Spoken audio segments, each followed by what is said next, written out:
it's noon Eastern time, just so everybody knows where I am. I'm in Omaha, Nebraska, and I see flurries outside my window. So you guys enjoy your weather down there. I'm Angie Matthewson, and I appreciate you all being here. And you heard April's voice just now. You're used to seeing her face and sometimes mine when she's cooking. April's going to keep doing our teaching kitchens, and we're going to take turns doing this, get this on a little bit of a rotation. So you might be seeing my face and some new faces as well. And today for our wellness series, we're going to talk about nutrition, a little bit about lifestyle too, but kind of nutrition and healthy aging as our topic for today. So let's go ahead and get started. I think we're, oh goodness. Now I can't advance my slides. Oh gracious. I'm not, here's my healthy aging moment. How can I do this? I'll keep trying. So why are we talking about this? Why is this topic of great interest to us? Why do you see this topic coming up more about healthy aging? Well, it is because there are more of us aging. And we are seeing this big shift in population spread. So traditionally, it's always been, lots and lots of kids and fewer older adults. 2034, which this being November, we're just about 11 years from that, where we will see more adults over the age of 65 than children under the age of 18. So that is, and you can see that little blue line, it's continuing up. It's not like it's exponential explosion, but it's a continuing trend. And by 2060, well, I don't know how many of you remember your epidemiology classes, but I remember mine, and all of the countries had these like spreads, right? The pyramid, but they were all a pyramid. And ours was too in the US in 1960, but by 2060 will be a pillar. So there'll be as many or sometimes more older people than younger people. So this is raising a lot of questions. And there's a lot of names for this trend. The one I was familiar with was Graying of America. And I found some others, the gray wave, and then it gets more ominous or something. I saw the silver tsunami, the age quake. So these are kind of indicating it's not just a big change, it's one that could have some consequences. And so what is that going to look like? What is our new normal going to be as the population in the US and worldwide ages? Will we have people living the same number of healthy years with this long period of frailty and dependence on loved ones or paid caregivers at the end of their lives? Or will the health span increase and have a compression of morbidity at the end? That's actually an older term, compression of morbidity, but it was new to me, and it just means what I kind of said, right? Like having at the end being ill, not having this later part of your life of illness and dependence. And this does have huge policy implications, as we can, working in healthcare, we can all spin that out, what that could do to the health system, to the economy, et cetera. That's not what Angela Matthewson, registered dietitian, is going to talk about today. I'm going to talk about how our personal choices can impact our own personal aging, healthy aging. And I meant to say at the beginning, I am totally fine if you want to type questions into the Q&A as we go. I will look at it at the end and answer any questions that I didn't answer as we went along. But if you're like me and worried you'll forget, you can feel free to type it in. Excuse me. So as soon as I got this topic from April, I had the thought of my grandpa's attitude toward aging, and he's been gone now 7 years, but he was 88, and he did have a nice compression of morbidity. He was healthy till close to the end, and he would say any day on this side of the grass is a good one.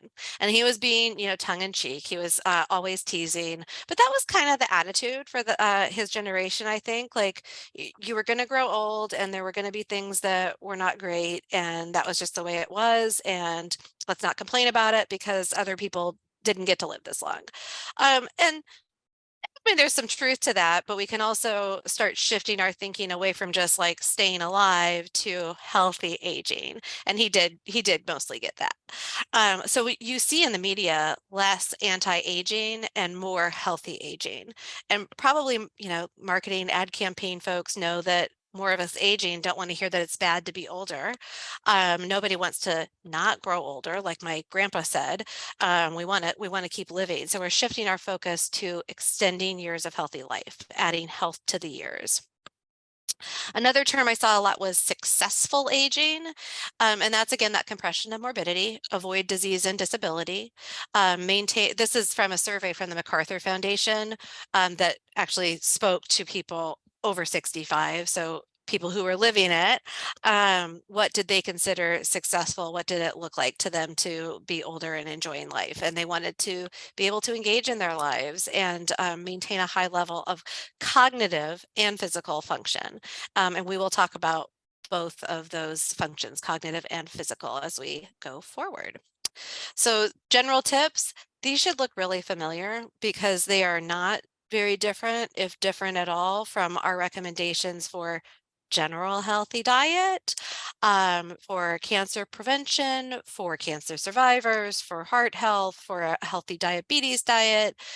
It's really similar. It's a plant-based diet at the top here. Eat a they term it high quality diet in the literature on healthy aging. Fruits, vegetables, and whole grains, minimal on processed and red meats, minimal on sugary drinks and sodium. For fats, we will limit the trans fat and saturated fats. Get regular exercise. I'm going to go into more detail on that. Moderate cardio, strength training a few days per week.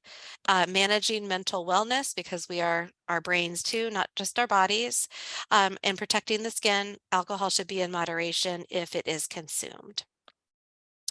I am going to spend the rest of our time today talking about those top three. I will leave it to you to wear sunscreen and choose moderate alcohol if you do drink alcohol. So let's dive right into eating a healthy diet or a high quality diet. That can mean that can be defined or titled in different ways, but like we said, it's going to come down to a plant-based diet.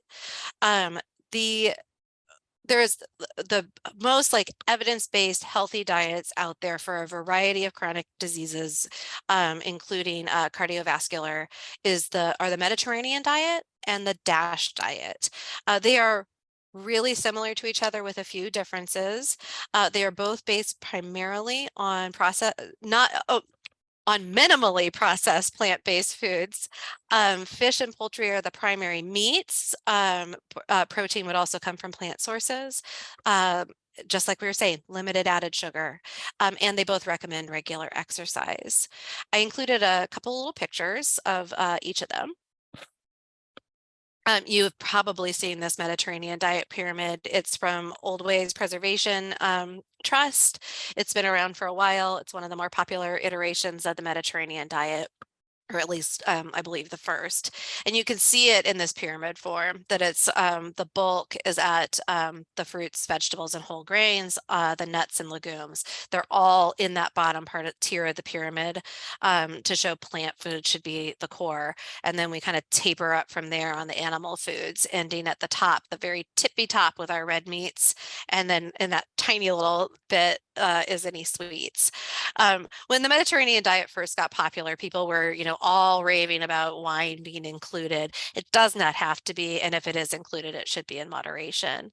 And then here at the bottom, Mediterranean diet also encompasses the lifestyle, and that should include physical activity and sort of social interaction. Like the meal is shown there with a family kind of situation.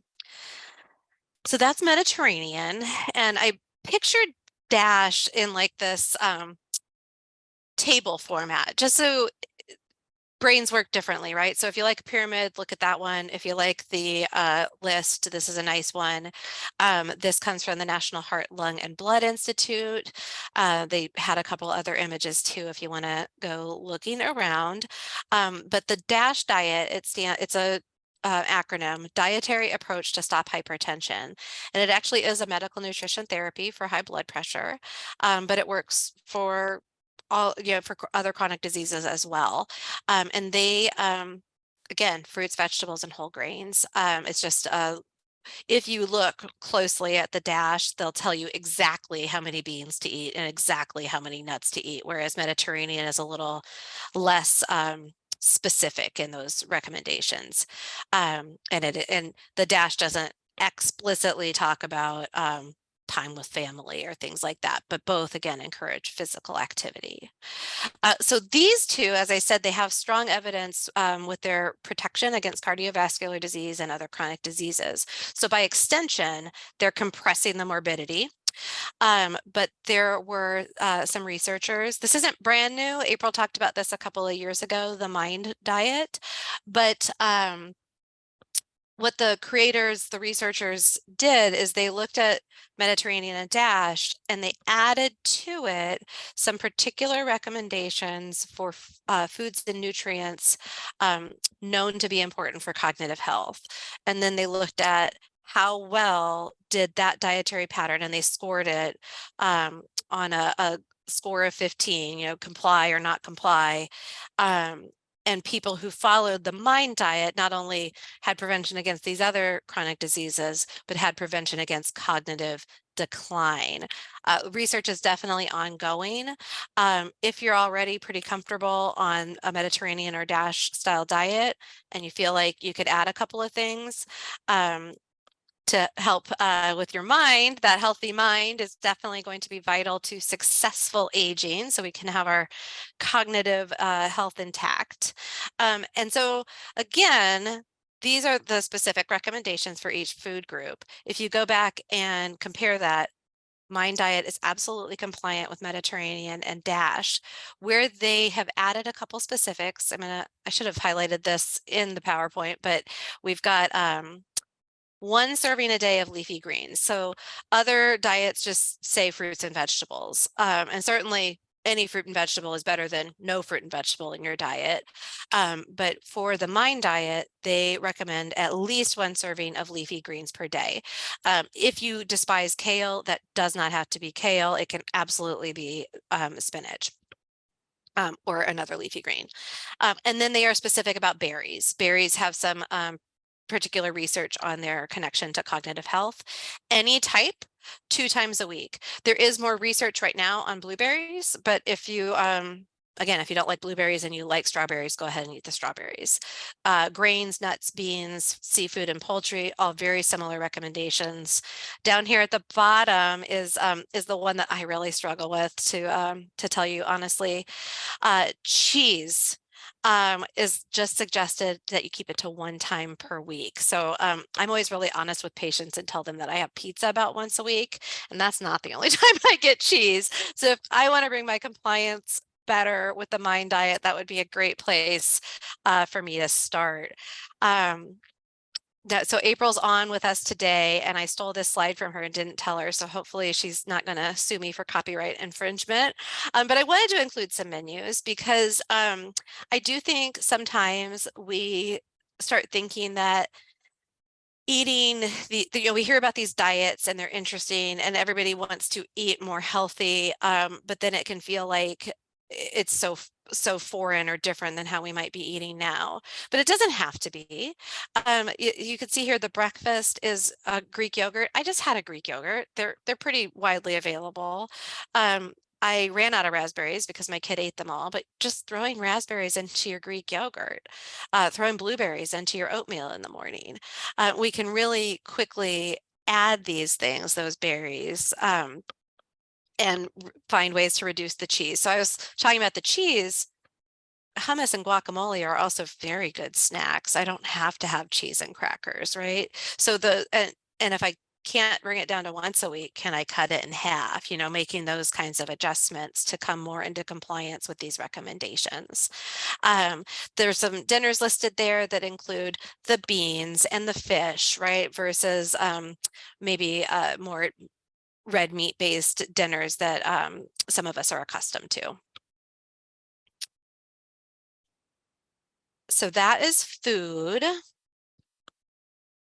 Now we'll move to the other side of the equation with our physical activity. And it is definitely important. And I think sometimes I talk to a lot of people who will tell me something on the lines of I eat well, but I'm not active enough, or I walk, but not as much as I should. And what is the should? The should is moderate if you're a walker or something on that kind of level, you want to be doing that 150 minutes per week. So that's 2.5 hours total. You can split it differently, but it does work out to 30 minutes, 5 days a week. If you are somebody who does more vigorous activity like jogging or hiking, that's you get a discount. That's 75 minutes per week. So it depends on what you like, I guess. I showed this picture of the lady with she's got those little sticks. I haven't gotten to try that because I have a golden retriever. I can't hold those sticks and the leash, and she would not like it if I went without her. But that's an interesting activity because it does bring your upper body into the walk. So you get a lot more bang for your buck, and it can be extra good for the bones, which we'll talk about in a moment. But that if people remember to exercise, a lot of times they're remembering this cardio side and forgetting or neglecting this strength and balance. So we want to have a couple sessions of strengthening exercises. It does not need to be fancy. I've shown this lady here with a couple of little hand weights. There are a lot of resources out there for just quick little 15-minute routines to work your muscle groups. And that would be something great to include a couple of times a week. Sometimes you can find ways to kind of loop them in together. Like I will stand on one leg while I do those arm raises. Use a chair if you're new to that, but 3 sessions per week also on balance. And this all relates to muscle mass. And also balance, which that's the next slide about more on balance. But why is muscle mass such a big factor in healthy aging? It's because we're losing it. We start losing it when we're younger. Around age 30, we start losing muscle mass a few percent every decade. But that does work out by the time the average person is 50, they'll have lost 10% from their peak muscle mass. And that does in part work on an explanation of people complain about it being harder to lose weight, or they start gaining weight even though they're not eating differently when they get a little older. And some of that is the loss of muscle. Muscle is metabolically active. It's like the metabolic engine. When you have more muscle mass, you're burning more calories, even when you're sitting in your chair. So that is a factor and worth consideration. It is also true that when we lose muscle mass, we have less mobility and agility. So that results in an increased risk of frailty and falls, which that results in a decreased ability for independent living, but the lower muscle mass also translates directly to decreased ability of independent living. So we want to maintain the muscle mass for kind of our weight management, but also maintaining our independent, healthy life. I am going to breeze through this quickly. There's the muscle mass loss happens to everyone. Here in our jobs, we might see people more at risk for a condition called sarcopenia, which is beyond kind of the usual muscle loss.